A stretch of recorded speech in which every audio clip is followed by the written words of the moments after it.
নির্ধারিত 50টি আসন 350 আসনের ভিতর সেই আসনে লড়াই করার মতো আমরা নারী প্রতিদ্বন্দ্বী পেয়ে থাকি না। কিছু কিছু আসনে দেখা যায় যে নারী মানে বিনা প্রতিদ্বন্দ্বিতায় জিতে যায়। সেখানে যদি আরও 300 আসন একত্রিত করা হয় সেই জায়গাটি আরও কিন্তু মানে চাপ সৃষ্টি করবে, বরং সেটা উন্নয়নের পথে বাধা হবে, বরং সেটা সমানুপাতিক মানে হারে নির্ধারিত হতে পারে যে পুরুষদের এত সংখ্যক আসন, মেয়েদের জন্য এত সংখ্যক আসন। উদ্যোগ একটা খুব ভালো উদ্যোগ নিয়েছে। এক আসনে দুইজন এমপি আসবে, একজন মহিলা এমপি, একজন পুরুষ এমপি। এটা খুবই ভালো উদ্যোগ, বাট দুইজন হলে ভালো হয়। মহিলা একজন আসলে অবশ্যই ভালো হয়। দুজন মিলে একসাথে কাজ করলে আরো দেশ এগিয়ে যাবে, সামনের দিকে এগিয়ে যাবে।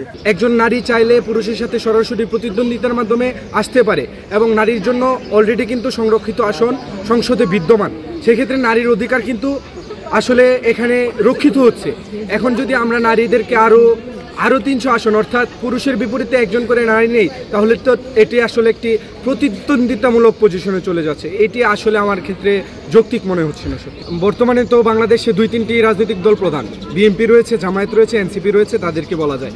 এখন একটি আসনে বিএনপি থেকে একজন এমপি হলেন, নারী দিলেন আপনি জামায়াত থেকে, তখন তো আরও বেশি জটিল হয়ে যাবে সিস্টেম। সংসদে সেই আসনগুলো নেই, বসাবো সিট নেই এবং দুর্নীতি বেশি হবে। কারণ দুইজন পাঠাপাঠি হইলে দুইজন মিলে এলাকায় অতিরিক্ত দুর্নীতি বাড়বে, এটা আমার বিশ্বাস। নারীদের সংরক্ষিত আসন বর্তমানে 50টি আছে। যদি এটা বাড়ানো হয় তাহলে হচ্ছে নারীদের ক্ষমতা বৃদ্ধি পাবে। যেমন অতীতে দেখা যেত যে নারীদেরকে একটু চাপিয়ে রাখা হতো। যেমন আমরা যদি ইতিহাস দেখে থাকি তাহলে হচ্ছে নারীরা যদি কোনো কাজ করতো তাদেরকে একটু নিচু চোখে দেখা হতো যে নারীরা এটা পারবে না। কিন্তু বর্তমানে আপডেট যুগ, তো এই ক্ষেত্রে নারীদের ক্ষমতা দেওয়া উচিত এবং আমি মনে করি যে পুরুষের পাশাপাশি নারী 300ই থাকা উচিত। আমার মতে একজন করেই ভালো। মহিলা যদি একজন আসে সেটা ইসের জন্য ভালো, আমাদের জন্য ভালো, কিন্তু সরকারের জন্য অনেক ব্যয়বহুল হয়ে যায়। একটা এমপির জন্য অনেক টাকা পয়সা লাগে, অনেক তার বাড়ি গাড়ি অনেক ব্যয়বহুল হয়ে যায়, সেদিক দিয়ে আবার খারাপ। যারা নারী বিষয়ক সংস্কার কমিশনের প্রতিনিধি, আমাদের যে বাংলাদেশের আপামর মা বোন যারা আছে তাদের 0.5%ও প্রতিনিধিত্ব করে না। তারা যেই ধরনের কালচারের প্রতিনিধিত্ব করে সেই ধরনের কালচার বাংলাদেশে চলে না। অতএব তাদের যে প্রস্তাবনাটা আমাদের দেশে কখনোই কার্যকর হওয়া পসিবল না, এবং কার্যকর হলে তা অবশ্যই আমাদের সমাজে, আমাদের কালচারে, আমাদের সোসাইটিতে একটা ব্ল্যান্ডার তৈরি করবে। তারা ব্যয়ের ব্যাপার আছে, খরচের ব্যাপার আছে, অনেক কিছু ব্যাপার আছে। এখন সেগুলো সরকার কীভাবে দেখছে, কীভাবে মূল্যায়ন করছে, তাদের পদক্ষেপ সেটা আমরা জানি না।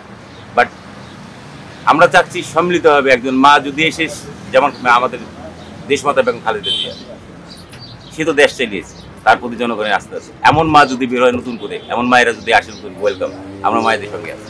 এখন তো 300 আছে, 300 সবচেয়ে ভালো।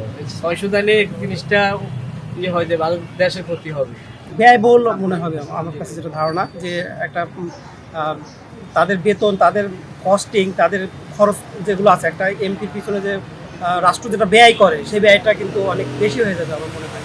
অতএব আমার যেটা ধারণা মতামত যে একটা ডিস্ট্রিক্ট থেকে হয়তো একটা আসন যদি মেয়েদেরকে ছেড়ে দেওয়া হয়, সেটা আলোচনার ভিত্তিতে হতে পারে, কোন আসনটা দেওয়া যেতে পারে।